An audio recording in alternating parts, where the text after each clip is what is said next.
दोस्तों, बहुत समय पहले की बात है। किसी राज्य के एक छोटे से गांव में मिट्टी का एक घर था। घर क्या था, बस 4 कच्ची दीवारें, ऊपर से एक खपरेल की छत और सामने एक टूटा फूटा दरवाजा। उसी छोटे से घर में रहता था एक 17 साल का लड़का मनोहर। मनोहर का परिवार गांव में बहुत गरीब माना जाता था। पिता मजदूर थे, रोज कुएं से पानी ढोना, किसी के खेत में हल चलाना और गांव के चौधरी के यहाँ ईंट गाड़ा धोना। जो काम मिल जाए वही कर लेते थे। माँ भी जब कोई खेत मालिक या जमींदार नहीं बुला ले तो दूसरों के खेतों में घास फूस साफ करने या फसल काटने चली जाती। लेकिन रोज रोज काम कहाँ मिलता, और जब काम ही ना मिले तो पेट कैसे भरे। मनोहर ने 5वीं कक्षा तक गांव के सरकारी स्कूल में पढ़ाई की। पढ़ाई में उसका मन तो लगता था, लेकिन घर की हालत इतनी खराब थी कि उसे स्कूल छोड़ना पड़ा। उसकी कॉपियाँ अक्सर फटी हुई होती थी। पेंसिल का टुकड़ा इतना छोटा होता कि पकड़ते भी मुश्किल होती। स्कूल के बाकी बच्चे मजाक उड़ाते, अरे देखो फटे हाल मनोहर आया है, इसकी चप्पलें तो आधी टूटी हुई हैं। मनोहर चुपचाप सह लेता। शुरू में उसे समझ नहीं आता था कि सब उसके पीछे क्यों पड़ते हैं, लेकिन धीरे धीरे समझ आया कि असल वजह गरीबी है। उसकी माँ अक्सर बिना खाए सो जाती ताकि उसका बेटा थोड़ा सा पेट भर सके। पिता कड़ी धूप में पसीना बहाते और रात को थके हारे घर लौटते तो कहते, बेटा बस थोड़ा सब्र कर, एक दिन सब ठीक हो जाएगा। मगर मनोहर जानता था कि उनकी बातें सिर्फ दिलासाएं। सच तो ये है कि हालत सुधरने की कोई आसार नहीं थे। गांव में एक लाला सेठ थे जो जरूरतमंदों को पैसा उधार देते, लेकिन उस पर इतना ब्याज चढ़ाते कि लोग जिंदगी भर उस चक्रव्यूह से निकल ही नहीं पाते। मनोहर के पिता ने भी कुछ रुपए उधार लिए थे ताकि घर में अनाज आ सके। जब भी लाला सेठ घर आता तो बाहर खड़े होकर ऊंची आवाज में कहता, अरे ओ मजदूर, कब लौट आएगा मेरा पैसा, ब्याज बढ़ता जा रहा है। मनोहर अक्सर कोने से ये सब देखता। पिता हाथ जोड़ते, लाला ताना कसते, अरे तुम जैसे निकम्मों की वजह से ही गांव में लोग बर्बाद होते हैं, खाकर भी नहीं चुका लगा सकते। मनोहर का खून खोल उठता, लेकिन उम्र छोटी थी, वह भी क्या कर सकता था। वह चुपचाप सब कुछ देखता और मन ही मन सोचता, क्या गरीब होना सच में इतना बड़ा गुनाह है। कभी कभी तो हालत इतनी खराब हो जाती कि घर में सिर्फ सूखी रोटियां होती, साथ में प्याज या नमक। कई बार तो रोटियां भी नहीं होती, तब माँ बहाना बना देती, मुझे भूख नहीं है, तुम खा लो। लेकिन मनोहर समझ जाता कि माँ झूठ बोल रही है। वह रोटी माँ की ओर बढ़ा देता, नहीं माँ आप खाओ, मैं तो कल खेत में काम करते करते गुड़ खा के आया हूँ। असल में उसके पेट में भी चूहे दौड़ रहे होते हैं, लेकिन माँ को भूखा देखना उससे भी बड़ा दर्द था। समय बीतता गया, बचपन की मासूमियत अब समझदारी में बदल चुकी थी। 17 साल का मनोहर अब जान चुका था कि गरीबी कोई ईश्वर का दिया हुआ श्राप नहीं, बल्कि मेहनत और मौके की कमाई है। वह गांव में छोटे मोटे काम करने लगा। कोई खेत में घास साफ करवाता तो वह चला जाता, कोई लकड़ी लाने भेजता तो वह भी कर देता। वह काम के लिए कभी मना नहीं करता था, चाहे जितना ही छोटा क्यों ना हो। लेकिन भीतर ही भीतर उसका दिल तड़पता जब वह देखता कि गांव के बाकी लड़के अच्छे कपड़े पहनते, पेट भर खाना खाते और स्कूल जाते तो मनोहर की आंखें भर आती। उसके मन में एक सपना पनपने लगा, एक दिन मैं भी अपने माँ बाप को इस गरीबी से निकालूंगा, हमारा भी पक्का घर होगा, हमारे भी अच्छे कपड़े होंगे। मगर ये सपना पूरा कैसे होगा उसे पता नहीं था। उसकी जेब हमेशा खाली रहती, लेकिन सपने हमेशा बड़े। एक सुबह की बात है, लाला सेठ फिर से घर आए। उसने गुस्से में दरवाजे पर लात मारी और बोला, पैसे कब दोगे, अब और मोहलत नहीं मिलेगी। पिता ने हाथ जोड़कर कहा, सेठ जी काम नहीं चल रहा, थोड़ा और समय दे दीजिए। लाला ने गालियां देनी शुरू कर दी। ये सब मनोहर पीछे से देख रहा था। उस दिन उसे अजीब सा गुस्सा आया और साथ ही खुद पर तरस भी। उसे लगा कि वाकई गरीबी होना इस दुनिया में सबसे बड़ा अपराध है। कुछ दिन बाद मनोहर मजदूरी करके कुछ रुपए लेकर लौट रहा था। उसने सोचा घर के लिए थोड़ा सामान खरीद लें। गांव की दुकान से सामान लिया और चल पड़ा। जैसे ही चौराहे से गुजरा, पीछे से एक बुजुर्ग आदमी ने आवाज लगाई, ए बेटा रुको। मनोहर रुका और देखा सफ़ेद दाढ़ी वाले एक बुजुर्ग खड़े थे। उन्होंने 5 रुपए का नोट उसकी ओर बढ़ाते हुए कहा, ये तुम्हारी जेब से गिर गया है। मनोहर ने जेब टटोली, सचमुच उसमें 5 रुपए नहीं थे। उसने चौंक कर कहा, चाचा मेरे पास तो कुल 5 ही रुपए थे, आप इन्हें रख भी सकते थे। बुजुर्ग मुस्कुराए, बेटा मैं रख लेता तो क्या होता, लेकिन इन रुपयों से शायद तुम्हारा परिवार एक दिन का खाना खा सकेगा। तुम्हारी जरूरत मुझसे ज़्यादा है। मनोहर की आंखें भर आईं। उसने कहा, चाचा आप सही कह रहे हैं, इन रुपयों से मेरा परिवार आज पेट भर खा सकेगा, आपका बहुत धन्यवाद। चाचा ने उसके कंधे पर हाथ रखकर कहा, इतनी छोटी उम्र में भी तुम घर की चिंता करते हो, समझदार मालूम होते हो। मनोहर ने गहरी सांस लेकर कहा, चाचा क्या करूं, बचपन से ही गरीबी झेलता आया हूं। बुजुर्ग ने उसे पास के पीपल के पेड़ के नीचे बैठने का इशारा किया, लेकिन मनोहर बोला, चाचा अभी तो घर सामान देना है, नहीं तो खाना नहीं बनेगा, कल सुबह यहीं मिलूंगा। चाचा ने सिर हिलाया, ठीक है बेटा, कल मैं तुम्हारा इंतजार करूंगा, मुझे तुमसे कुछ बातें करनी है। अगली सुबह मनोहर नहा धोकर चाचा से मिलने पहुंचा। चाचा पहले से ही पेड़ के नीचे बैठे थे। बैठते ही चाचा ने पूछा, बेटा तुम्हारा गरीबी के बारे में क्या विचार है। मनोहर की आंखों में आंसू आ गए। उसने भावुक होकर कहा, चाचा गरीबी में इंसान रोज रोज मरता है, कभी भूख से, कभी लोगों की बातें सुनकर, कभी काम न मिलने से। काश कोई गरीब पैदा ही ना होता। चाचा ने गहरी नज़र से उसकी ओर देखा और बोले, बेटा गरीब पैदा होना गुनाह नहीं है, लेकिन गरीबी में मर जाना इंसान का सबसे बड़ा गुनाह है। अगर भगवान ने हमें गरीब घर में भेजा है तो इसका मतलब ये नहीं कि हम पूरी ज़िंदगी दुखी हैं। मेहनत करके, लगन से काम करके इंसान अपनी हालत बदल सकता है। और जब एक गरीब परिवार का बेटा तरक्की करता है तो बाकी गरीबों को भी प्रेरणा मिलती है। मनोहर ने ध्यान से सुना और बोला, चाचा आप सही कह रहे हो, मेरा भी सपना है कि मैं अपने माँ बाप को इस दलदल से निकालूं, लेकिन कैसे, मेरी जेब हमेशा खाली रहती है। चाचा मुस्कुराए, बेटा अगर तुमने सपना देखा है और उसे पूरा करने की ठान ली तो भगवान खुद तुम्हें रास्ता दिखाएंगे, बस मेहनत करते रहो और हार हार मत मानो। दुनिया को दिखाओ कि चाहे 100 मुसीबतें आए, लेकिन तुम अपने सपने से पीछे नहीं हटोगे। मनोहर ने सिर हिलाकर कहा, चाचा अब मैं और मेहनत करूंगा, लेकिन गांव में काम कहाँ है। चाचा ने जवाब दिया, बेटा यहाँ काम सीमित है, अगर सच में आगे बढ़ना है तो शहर जाना पड़ेगा। मनोहर चौंका, मैंने कभी शहर नहीं देखा। चाचा और माँ बाप का ध्यान कौन रखेगा। चाचा हंस पड़े, बेटा माँ बाप को अपने बच्चों की कमाई सबसे प्यारी लगती है, तुम काम करोगे, पैसे भेजोगे, बीच बीच में मिलने आओगे, यही उन्हें सबसे बड़ी खुशी देगा। मनोहर चुप हो गया। उनके मन में शहर जाने का विचार अंकुरित हो चुका था। रात ढल चुकी थी, गांव के ऊपर आकाश में तारे चमक रहे थे, लेकिन मनोहर की आंखों में नींद नहीं थी।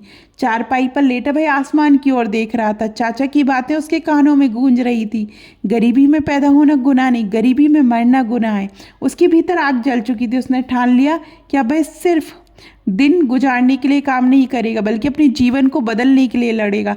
अगली सुबह मनोहर ने माँ को बताया, माँ यहाँ काम, गांव में बहुत कम काम है, जितना भी कमाता हूँ उससे घर की हालत नहीं सुधर रही, मैं शहर जाना चाहता हूँ।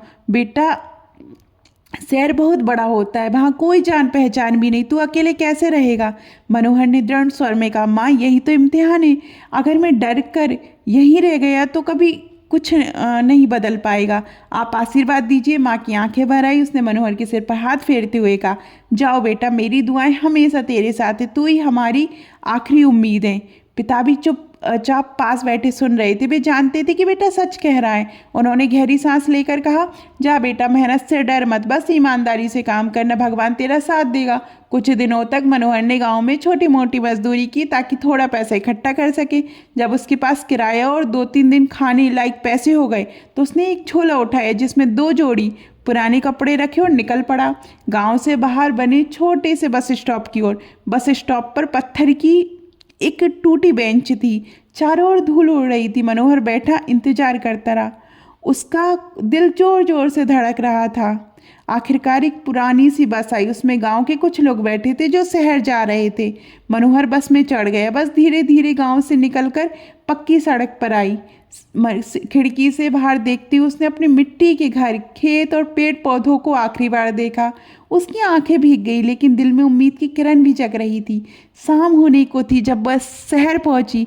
ये बहुत बड़ा शहर तो नहीं था, लेकिन गांव के मुकाबले काफ़ी रौनक थी। बस स्टैंड पर उतरते ही मनोहर ने चारों तरफ नजर दौड़ाई। कहीं चाय की दुकानें थी, कहीं पान की गुप्ती, कहीं केले वाला सिर पर टोकरा लिए घूम रहा था, तो कहीं कोई कपड़े बेच रहा था। हर कोई किसी न किसी काम में व्यस्त था। मनोहर ने मन ही मन में सोचा, यहाँ हर इंसान कुछ ना कुछ कर रहा है, मुझे भी कुछ करना होगा, लेकिन कहाँ से शुरू करें। जेब में तो बस 2 दिन का खर्चा था। वह इधर उधर घूमने लगा। भूख लगी थी तो उसने एक छोटी सी ढाबे जैसी जगह से अपने हिसाब का सस्ता खाना खाया, बाकी पैसे बचा कर रखा। रात हो चली थी, रहने की कोई जगह नहीं थी। मनोहर वापस बस स्टैंड पर आया। वहाँ कुछ मुसाफिर बेंच पर बैठे थे। उसने सोचा आज की रात यहीं काट लेता हूँ। उसने अपना झोला सिर के नीचे रखा और एक कोने में लेट गया। नींद कहाँ आनी थी। भविष्य की चिंता और अकेलेपन का डर उसे घेरे हुए था। फिर भी थकान के कारण कब नींद आई पता ही नहीं चला। सुबह उठकर उसने हैंडपंप से मुंह धोया, चाय समोसा खाए और काम की तलाश में निकल पड़ा। वह बाजार में घूमता रहा, लेकिन किसी ने काम पर नहीं रखा। हर कोई कहता लड़के काम तो पहले से लोग कर रहे हैं, नया आदमी कहाँ से रखें। दोपहर तक मनोहर थक गया। वह एक छोटी सी चाय की टपरी पर बैठ गए। वहाँ पहले से एक आदमी बैठा था। उसने मनोहर को गौर से देखा और कहा, बेटा नए नए लगते हो, कहाँ से आए हो। मनोहर ने सच्चाई बता दी, गांव से आया हूँ काम की तलाश में। आदमी ने सिर हिलाया। शहर में काम मिलना आसान नहीं, लेकिन घबराओ मत, मिल जाएगा, मेहनत करते रहो। मनोहर हल्की सी मुस्कान के साथ चुप रहा। पूरा दिन घूमने के बाद उसे कोई काम नहीं मिला। शाम तक उसके पैरों में छाले पड़ गए थे, जेब में पैसे बहुत सीमित थे। उस रात उसने बस स्टैंड पर फिर शरण ली, लेकिन इस बार पेट खाली था, ना कुछ खाया ना पिया। रात के करीब 2:30 का समय था। अचानक बस स्टैंड के सामने एक मिनी ट्रक आकर रुका। उसमें अखबार के बड़े बड़े बंडल थे। ड्राइवर नीचे उतरा और इधर उधर देखने लगा। उसकी नज़र मनोहर पर पड़ी। ये लड़के इधर आओ। मनोहर झिझकते हुए पास गया। ड्राइवर बोला, अरे जरा मदद कर दो, अखबार की ये बंडल नीचे उतारने कुछ रुपए दूंगा। मनोहर का चेहरा खिल उठा। उसने तुरंत हामी भर दी। आधे घंटे में उसने सारे बंडल नीचे उतार दिए। ड्राइवर खुश होकर बोला, वाह बेटा, खूब मेहनत की, ये लो पैसे। मनोहर के हाथ में पहली बार शहर में कमाए हुए कुछ पैसे आए। उसकी आंखों में चमक आ गई। ड्राइवर ने पूछा, कहाँ रहते हो। मनोहर ने सच सच बताया कि वह गांव से आया और बस स्टैंड पर ही सोता है। ड्राइवर ने थोड़ी देर सोचा और कहा, देखो बेटा, ये अखबार वाले रोज आते हैं, तुम चाहो तो उनसे कुछ अखबार खरीद लो और यही मुसाफिरों को बेच दो। थोड़ा मुनाफा कमा लोगे और थोड़ा कम भी हो सकता है, कम से कम खाने का खर्चा तो निकल जाएगा। मनोहर ने सिर हिलाया, पर अंकल मुझे तो कुछ पता ही नहीं है। ड्राइवर मुस्कुराया, पता धीरे धीरे चल जाएगा, कोई भी काम पहली बार ही करना पड़ता है। अगली सुबह ड्राइवर ने खुद मनोहर के लिए कुछ अखबार खरीदे। मनोहर ने उन्हें हाथ में लिया और बसों में चढ़कर मुसाफिरों को बेचने लगा। अखबार ले लो, सुबह की ताज़ा खबरें। कुछ ही देर में सारे अखबार बिक गए और उसे थोड़े रुपए का मुनाफा भी हुआ। वह खुशी से झूम उठा। उसे लगा जैसे उसकी ज़िंदगी को दिशा मिल गई हो। कुछ दिनों तक मनोहर यही काम करता रहा। सुबह अखबार बेचता और दिन में कोई ना कोई छोटा मोटा काम मिल ही जाता। एक दिन एक अच्छे कपड़े पहने आदमी ने अखबार खरीदा और बड़ी नोट से पैसे दिए। मनोहर के पास खुले नहीं थे। उसने हाथ जोड़कर कहा, साहब जरा ठहरिए, मैं अभी खुले पैसे लेकर आता। मैं भागकर दुकान पर गया, पैसे तुड़वाए और लौटकर सही रकम उस आदमी को लौटा दी। आदमी हैरान रह गया। उसने कहा, बेटा मैं तो सोच रहा था कि तुम पैसे रख लोगे, लेकिन तुम तो बहुत ईमानदार हो। मनोहर मुस्कुराया, साहब मैं यहाँ मेहनत करने आया हूँ, किसी के एहसान या धोखेबाजी से नहीं। आदमी ने उसके सिर पर हाथ रखकर कहा, सच्चाई और मेहनत वाला इंसान जरूर आगे बढ़ेगा। याद रखना, यही तुम्हारी सबसे बड़ी ताकत है। मनोहर का सीना गर्व से चौड़ा हो गया। रात के सन्नाटे में बस अड्डे के कोने में बैठा मनोहर सोच रहा था। हवा में हल्की ठंडक थी, लेकिन उसके सीने में आग जल रही थी। अखबार बेचकर मैं पेट भर सकता, पर जिंदगी नहीं बदल सकता। मुझे ऐसा काम करना होगा जिसमें मेहनत भी और इज्जत भी। वह बार बार खुद से यही सवाल कर रहा था, आखिर वो काम क्या होगा। अगले दिन सुबह मनोहर ने रोज की तरह अखबार बेचने शुरू किए। वह एक बस के दरवाजे पर अखबार पकड़ा रहा था कि अचानक उसकी नज़र सामने सड़क किनारे पड़ी। एक आदमी एक पुरानी इस्त्री लेकर कपड़े प्रेस कर रहा था, लेकिन छोटी सी दुकान थी। लकड़ी की टेबल, ऊपर एक छाया डालने वाला टीन और कोयले से चलने वाली भारी भरकम इस्त्री। लोग अपने कपड़े लाकर उसे देते और प्रेस करवा कर ले जाते। मनोहर थोड़ी देर तक उसे देखता रहा। उसके मन में ख्याल आया कि ये काम बुरा नहीं है, लोगों को हमेशा कपड़े प्रेस कराने होते हैं। अखबार की तरह इसमें रोजी रोटी का भरोसा है, और अगर मेहनत करूं तो अपना छोटा सा ठेला या दुकान भी बना सकता हूं। उस रात बस स्टैंड पर बैठकर वह बहुत देर तक सोचता रहा। अखबार बेचना आसान था पर अस्थायी। स्त्री का काम उसे ज़्यादा स्थायी और बेहतर लगा, लेकिन दिक्कत यही थी कि उसके पास ना तो स्त्री थी, ना टेबल, ना जगह। उसने सोचा कम से कम स्त्री तो लेनी ही होगी। कई दिनों तक उसने अखबार बेच बेच कर कुछ पैसे जमा किए। फिर एक दिन वह पुरानी चीज़ों को मंडी में ले गया। वहाँ पुराने बर्तन, फर्नीचर, साइकिल सब कुछ बिकता था। वहाँ उसे एक बूढ़ा दुकानदार मिला जिसके पास एक बड़ी सी कोयले वाली स्त्री रखी थी। मनोहर ने पूछा, ये कितने की है? बूढ़ा बोला, बेटा नहीं होती तो 200, नहीं होती तो 200 की आती, पर ये पुरानी है, थोड़ी भारी भी है, 100 रुपये दे दो। उसने थोड़ी देर और सोचा और मोल भाव करने लगा। बाबा मेरे पास सिर्फ 80 रुपये बचे हैं, बाकी मैं बाद में दे दूंगा। बूढ़े ने उसे ध्यान से देखा, उसकी आंखों में ईमानदारी झलक रही थी। बोला, ठीक है बेटा, ले जाओ, पर वादा करना बाकी पैसे भी दे देना। मनोहर ने झट से हामी भर दी। इस तरह उसके हाथ में पहली बार अपनी मेहनत का असली औजार आया, पुरानी भारी स्त्री, मतलब प्रेस, कोयले वाली प्रेस। अब सवाल था, काम कहाँ करें? बस अड्डे के पास एक पुरानी नीम का पेड़ था, उसके नीचे थोड़ी जगह खाली रहती थी। मनोहर ने वहाँ अपने लिए लकड़ी का एक छोटा सा पटरा लगा लिया। पास ही कोयला बेचने वाली एक दुकान थी, उसने वहाँ से थोड़ा थोड़ा कोयला लेना शुरू किया। उसने एक फटा पुराना कपड़ा टेबल पर बिछाया और उसी को अपनी दुकान बना लिया। ऊपर एक तख्ती रखी जिस पर कोयले की स्त्री चमक रही थी। शुरू में लोग हिचकिचाते थे, कौन है ये नया लड़का, कपड़े खराब कर देगा। लेकिन मनोहर हर एक कपड़े को बहुत ध्यान से प्रेस करता, ना ज़्यादा गर्म करता ना जलाता। धीरे धीरे लोग उसे भरोसा करने लगे। पहला दिन उसने बस तीन शर्ट प्रेस की, कमाई हुई 4 रुपये, लेकिन उसकी खुशी का ठिकाना नहीं था। अब मैं अखबार वाला नहीं, अब मैं अपना काम करने वाला हूँ। लेकिन हर दिन आसान नहीं था। कभी कोयला गीला हो जाता, कभी बरसात होने लगती और दुकान भीग जाती। कभी कभी ग्राहक कम होते और दिन भर में मुश्किल से रुपये 4 ही बनते। एक बार तो ऐसा हुआ कि एक आदमी ने अपनी सफ़ेद शर्ट दी। स्त्री जरा ज़्यादा गर्म हो गई थी और शर्ट के कोने पर हल्का सा निशान पड़ गया। फिर आदमी गुस्से से चिल्लाने लगा, अरे नया काम शुरू किया है क्या? मेरी शर्ट खराब कर दी। मनोहर हाथ जोड़कर बोला, माफ़ करना भैया, गलती हो गई, आप चाहें तो पैसे मत दीजिए। भाई आदमी थोड़ा शांत हुआ और चला गया। मनोहर देर तक उदास बैठा रहा, लेकिन फिर खुद से बोला, गलती से डरना नहीं, उससे सीखना है। अगली बार ज़्यादा ध्यान दूंगा। ज़्यादा ध्यान दूंगा। उस दिन के बाद उसने कभी भी स्त्री को बिना देखे गर्म नहीं होने दिया। कुछ महीनों तक इसी तरह मनोहर मेहनत करता रहा। सुबह सुबह लोग कपड़े लाते और शाम तक ले जाते। धीरे धीरे उसकी दुकान पर ग्राहकों की भीड़ बढ़ने लगी। लोग कहते, इस लड़के का हाथ साफ है, कपड़े अच्छे से प्रेस करता है और सबसे बड़ी बात, पैसे सही लेता है, कभी ज़्यादा नहीं लेता। मनोहर को ये सुनकर बहुत संतोष होता। एक दिन पास के मोहल्ले के एक बुजुर्ग सज्जन आए। उन्होंने अपने धोती और कुर्ता प्रेस के लिए दिए। जब शाम को लेने आए तो देखा कि कपड़े बिल्कुल सही और साफ सुथरे प्रेस किए थे। फिर मुस्कुराकर बोले, बेटा तू मेहनती भी और ईमानदारी, ये नीम का पेड़ तो हमेशा छाया नहीं देगा, क्यों ना मैं तुझे अपने घर के बाहर जगह दे दूं, वहां बैठकर काम कर लेना। मनोहर की आंखों में चमक आ गई। उसने झुककर उनके पैर छुए और बोला, बाबूजी आपका बहुत बड़ा एहसान होगा। उस दिन पहली बार मनोहर को लगा कि उसकी मेहनत रंग ला रही है। अब मनोहर हर रात सोने से पहले सोचता कि ये तो बस शुरुआत है, अभी बहुत आगे जाना है। एक दिन मेरी अपनी बड़ी दुकान होगी, बोर्ड पर लिखा होगा मनोहर ड्राई क्लीन एंड प्रेस। लोग दूर दूर से आएंगे। वह अब सिर्फ पेट भरने नहीं बल्कि नाम बनाने के लिए सपने देखने लगा था। उसके भीतर की आग अब पहले से और अधिक तेज जल रही थी। शहर की सुबह हमेशा रौनक से भरी रहती थी। लोग जल्दी जल्दी दफ्तर के लिए निकलते, बच्चे स्कूल जाते और बाजारों में दुकानों की चहल पहल शुरू हो जाती। अब मनोहर का दिन भी नियमित हो चुका था। सुबह सुबह सुबह सबसे पहले वह कोयला लाता, फिर अपनी स्त्री तैयार करता और बाबूजी के घर के बाहर लगी छोटी सी जगह पर अपना काम शुरू कर देता। नई जगह पर बैठने से उसका काम और भी बढ़ने लगा। गली मोहल्ले के लोग अब उसे पहचानने लगे थे। कोई कहता, चलो भाई कपड़े मनोहर के पास दे आते हैं, साफ सुथरे कर देता है। लोगों का भरोसा धीरे धीरे उसकी सबसे बड़ी पूंजी बन रहा था। अब उसकी रोज की कमाई पहले से दुगनी हो गई थी।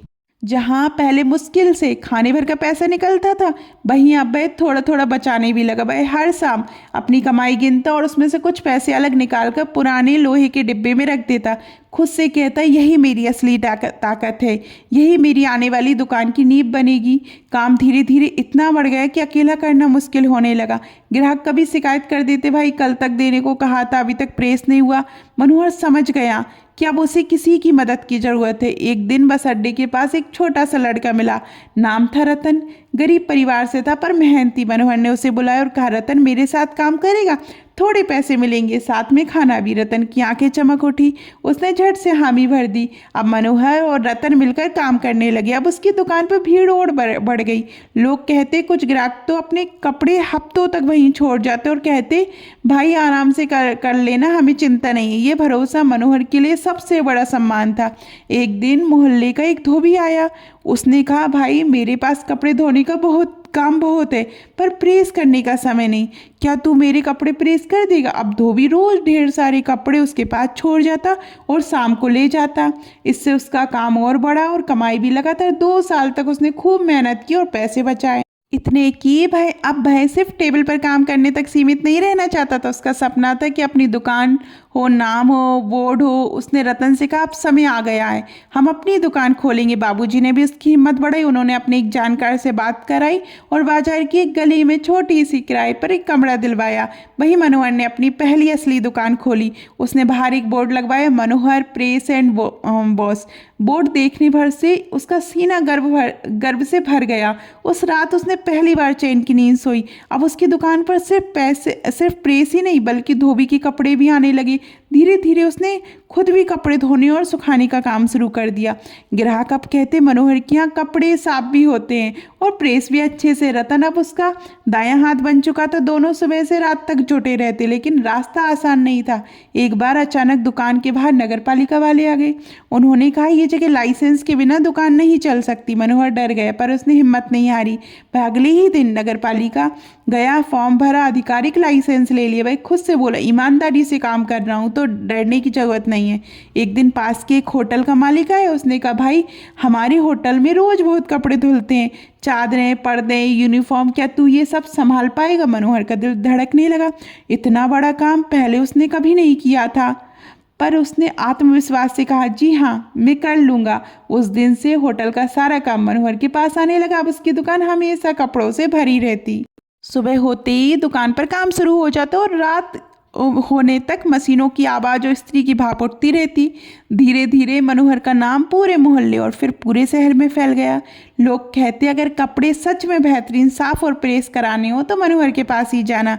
जहाँ कभी वह बस स्टैंड पर अखबार बेचा करता था, वहीं अब लोगों से सम्मान से मनोहर जी कहकर बुलाने लगे। उसकी मेहनत ने उसे पहचान और इज्जत दोनों दिलवा दी। होटल के काम के साथ साथ दूसरे ग्राहक भी लगातार बढ़ने लगे। मनोहर ने 2 लड़के काम पर रख लिए। अब उसकी आमदनी पहले से कई गुना ज़्यादा हो गई थी। हर रात जब वह हिसाब किताब देखता तो मन ही मन सोचता, मैं सही राह पर हूँ, अब मुझे और बड़ा सोचना है। काफ़ी समय बाद उसने ठाना कि अब गांव जाकर अपना पुराना सपना पूरा करेगा।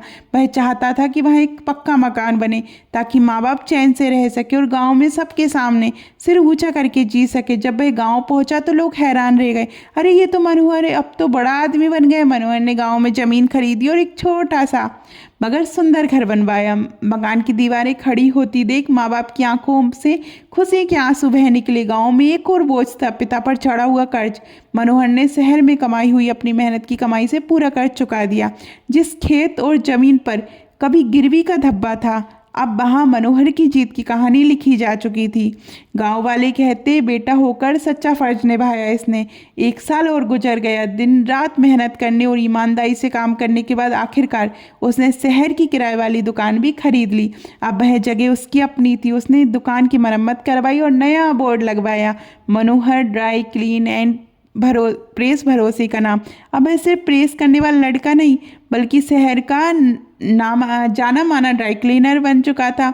गांव जाते समय रास्ते में भाई उस चाचा से मिला जिन्होंने बचपन में उसे रास्ता दिखाया था। चाचा मुस्कुराए बोले, बेटा तूने सचमुच कर दिखाया। मैंने हमेशा कहा था कि तेरे अंदर आग है, मैंने बस उस आग में घी डाला है। मैं देखना चाहता था कि तू इस आग को कितने दिनों तक जलाए रखेगा, लेकिन तूने तो हर इम्तिहान पास कर लिया, हर संघर्ष जीत लिया। मनोहर भावुक होकर बोला, चाचा ये सब आपकी बातों और प्रेरणा से हुआ। आपने ही मुझे सिखाया कि मेहनत और जिससे कुछ भी पाया जा सकता है।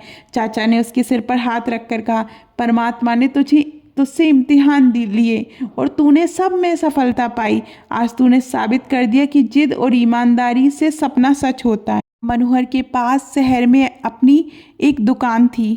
गांव में पक्का घर था, पिता का कर्ज उतर चुका था और माँ बाप सम्मान से जी रहे थे। उसने आसमान की ओर देखकर मन ही मन कहा, मैंने कर दिखाया। अपने सपने को मेहनत और जिससे सच कर दिखाया। दोस्तों, गरीबी में जन्म लेना कोई पाप नहीं, लेकिन गरीबी में हार मानकर जिंदगी गुजार देना सबसे बड़ा पाप है। मनोहर ने साबित किया कि अगर इंसान के भीतर मेहनत करने की जिद और ईमानदारी की ताकत हो तो हालत कितने भी कठिन क्यों ना हो, सपनों को हकीकत में बदला जा सकता है। परमात्मा भी उसी का साथ देता है जो खुद अपनी मदद के लिए पहला कदम उठाता है।